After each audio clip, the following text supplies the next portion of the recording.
Le rôle du sel ne se limite pas à relever le goût de nos plats.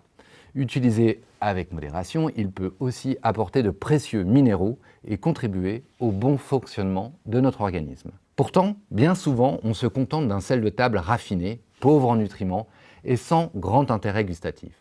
En réalité, il existe une multitude de sels de qualité, chacun avec sa saveur, sa texture, son histoire et sa vertu. Fleur de sel, sel rose de l'Himalaya, sel fumé Salish, chacun a sa personnalité et chacun a ses atouts.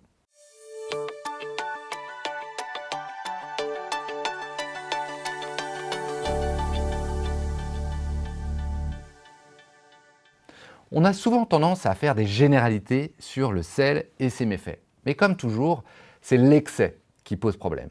Or, avec la nourriture industrielle, les excès arrivent très vite. Les aliments les plus riches en sel sont le pain industriel, bien sûr, la charcuterie, le fromage, les gâteaux apéritifs, les sauces, les soupes et les plats préparés. Résultat, notre consommation moyenne atteint 8 grammes de sel par jour, alors qu'il faudrait rester en dessous des 5 grammes. Un exemple, 60 grammes de pain, un quart de baguette environ, contiennent déjà 1 à 1,4 g de sel. C'est la même chose pour 2 tranches de charcuterie ou pour 30 grammes de feta ou de roquefort.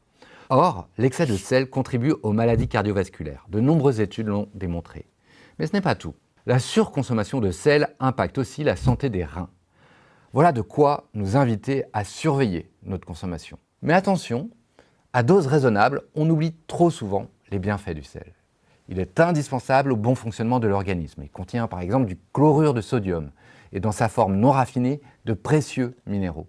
Il joue un rôle majeur dans l'équilibre acido-basique, dans la transmission de l'influx nerveux, dans le bon fonctionnement de cellules et dans la régulation des fluides du corps. Alors, si vous savez rester raisonnable, il ne faut pas vous en priver. Mais surtout, misez sur un sel de qualité. Le meilleur moyen de limiter le sel, c'est de cuisiner soi-même et d'éviter la nourriture transformée. Ainsi, vous maîtrisez la quantité et vous profitez de sels d'exception. Tous les sels non raffinés sont riches en oligo-éléments et en minéraux. C'est leur principal atout. Le sel gris, on le récolte au fond des marais salants où il emmagasine les minéraux du sol. Il est idéal pour les cuissons à l'eau ou en croûte de sel. La fleur de sel, considérée comme le caviar des sels, elle se récolte à la surface des marais, là où le sel est cristallisant, sa texture est légère, son goût est délicat, elle s'utilise surtout en touche finale et même sur du sucré comme le chocolat noir. Le sel rose de l'Himalaya, un véritable trésor minéral issu des dépôts marins vieux de millions d'années. On le considère comme l'un des sels les plus purs au monde. Sa couleur rose vient de l'oxyde de fer et d'autres minéraux comme le magnésium, le potassium, le calcium. Il est utilisé en cuisine, mais aussi dans certaines pratiques ayurvédiques, la médecine indienne. Dans l'eau du bain, il soulage les douleurs et on lui prête des vertus détoxifiantes et reminéralisantes. Il y a aussi le sel fumé Salish. C'est peut-être mon préféré à cause de sa touche boisée. Spécialité des peuples autochtones du Canada et des États-Unis, il est fumé au bois d'aulne rouge sans conservateur. Son parfum puissant évoque la forêt et le feu de cheminée. Mais attention, il a un fort pouvoir salant, il est donc à doser avec soin. Il y a aussi le sel noir d'Hawaï. Il est produit artisanalement sur l'île de Molokai selon une tradition unique.